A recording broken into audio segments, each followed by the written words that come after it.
Heyo guys, Mosh, it's me Dreamy. I'm back and this is kinda like a short audio for you guys. Hope you enjoy it. Bye bye. Um Heyo. Okay, so this is like an like coming back audio. I will be telling you guys a story to help you guys fall asleep, which is I haven't been doing this for a very long time. So I hope this will be a good video to do the comebacks in, since I don't have time to do any script, so I just plan and thinking why not I just telling you guys a story that count as a help too, right? Like helping you guys fall asleep. So yeah, but before I started, I want you guys to take your blankie and then make your bed and then just lay your back on it and tuck yourself in your blankie and then cuddle your pillows or something. Put your headphone on, put your earphone on, close your eyes and just forget about anything happen and just let yourself drift away. Okay? So yeah, I hope you guys can fall asleep with this. I don't know. But I really hope this can help you guys somehow. Okay? So yeah, I will be telling you guys story about a boy made of wood, which is Pinocchio. So yeah, here I go. Long ago in Italy, there lived an old clockmaker named Capito. Tick, tick, tock, tick, tick, tock, went all the clocks in his shop. When he worked, Capito felt happy, but when he rested, a sad feeling came over him. He would think, all my life and no child to call my own. So one day Capito carved a puppet from wood in the shape of a boy. He made the arms and legs of the puppet so they could move. He cut and sewed a nice outfit for it, as if it were a real boy. I will call you Pinocchio, said Capito. That night, Capito laid the wooden puppet down onto the bed. From out the window, a big star wrinkled bright. Capito looked out the window to the twinkling star. Bright star, said Capito, if I could make one wish, it would be for a real boy of my own. But of course, he knew that was not possible. That night, the same big star swished right into Capito's room. It changed into a blue fairy. The blue fairy flew over to the bed. Little wooden puppet, said the blue fairy. In the morning, you will be able to walk and talk like a real boy. She tapped the puppet one time with her wand.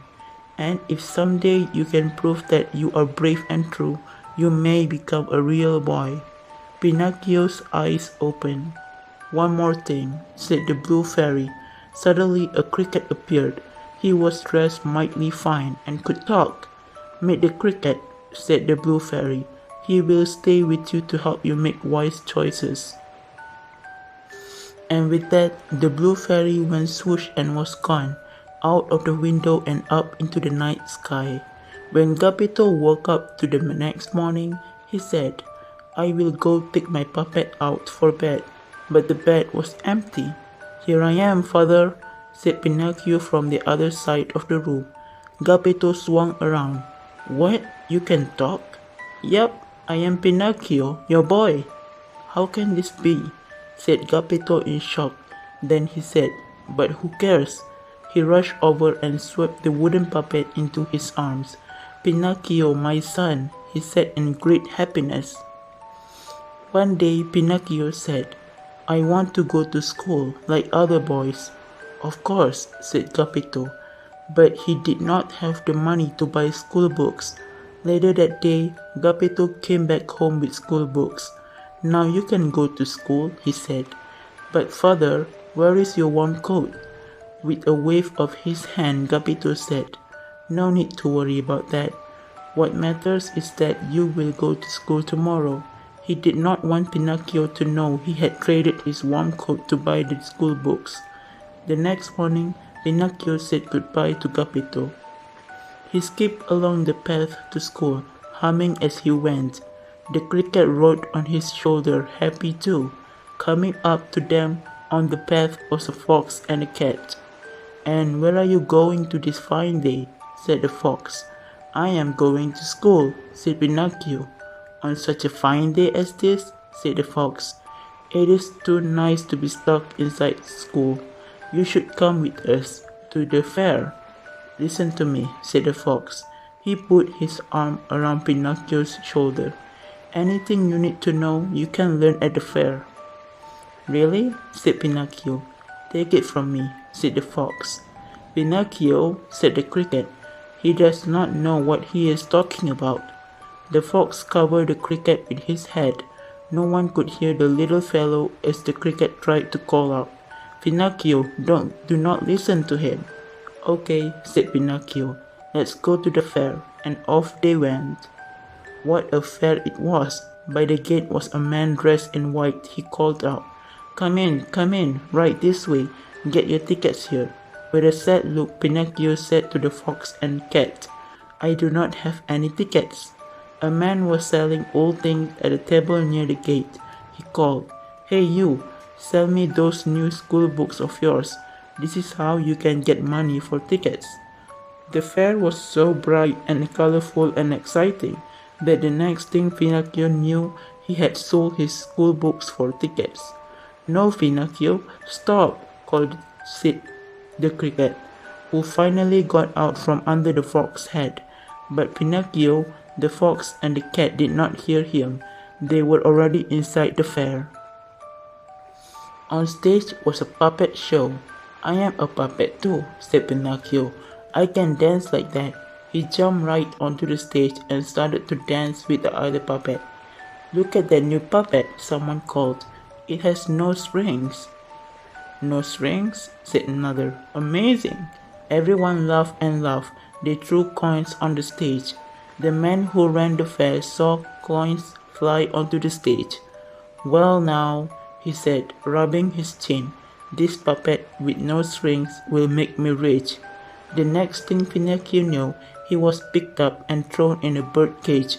In the next moment, the door was locked shut. "Hey, get me out!" called Pinocchio, but the person who had thrown him in just left the room. Only the cricket heard Pinocchio's call. The cricket ran back and forth in and out of the birdcage, trying to find a way to free the lock, but he could not unlock it. "I am stuck," cried Pinocchio. "How did this happen to me?" All of a sudden, poof, there was the blue fairy. "Please," said Pinocchio, "can you help me?" "Tell me something first," said the blue fairy. "How did you get inside that cage?" "Tell her what happened," said the cricket. Could he really tell the blue fairy what had happened? What would she think of him? I was robbed," said Pinocchio. "Is that right?" said the blue fairy with a frown. Pinocchio's nose began to grow. "Yes, robbed," said Pinocchio. "By 2 men. No, 4. The nose grew more. They took my books, they made me come here, and they threw me into this cage." His nose grew longer and longer, until Pinocchio could see nothing in front of his face but one big giant nose. "Why is my nose so big?" Pinocchio cried out. "Pinocchio," said the blue fairy in a stern voice, "you must know what the truth really is." "I guess so," said Pinocchio. "I wanted to come to the fair, and I came here with the fox and the cat." The nose grew shorter. "I had to sell my books to get some tickets." "Had to?" said the blue fairy. I decided to sell my books to get tickets," he said. The nose got shorter still. "Then someone put me in this cage," he said. The nose was back to normal. "Good job, Pinocchio," said the cricket. Well done, said the blue fairy. Now I will get you out of here.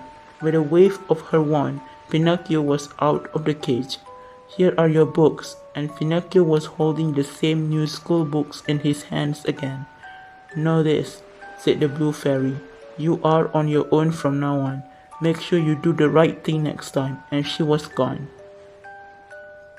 Pinocchio was back on the road to school. A coachman drove up. Hey kid, how about a ride? No, thank you, said Pinocchio. I am going to school. You will ride faster with me, said the coachman to Pinocchio. He said to himself, he will ride faster, all right, but not to where he thinks he is going. All right, said Pinocchio. I want to get to school right away. When Pinocchio was inside the coachman said, Say kid, why do you think boys like you to go to school? To learn things, said Pinocchio, and to grow up, I guess, so we can do what we want. Well, said the coachman, what if I told you that could do what you want? Right now. Right now? Yep, think of it. Skip the books, skip the school. Right now, how would you like to have all the candy you can eat? All the candy? Yep, ice cream too, of every flavor. Ever want to smoke a cigar or play pool? All this and more at Pleasure Island. Pleasure Island? Best place in the world for boys like you. Don't listen to him, Pinocchio, shouted the cricket. Why, wait, said the coachman. I know just where Pleasure Island is. This is your lucky day, kid. So what do you say? Let's go there, said Pinocchio. I'm going to Pleasure Island. Ah, said the cricket, waving his arms in the air. After a while, the coach stopped. You got a boy with you in that coach? Said a drunk stranger to the coachman.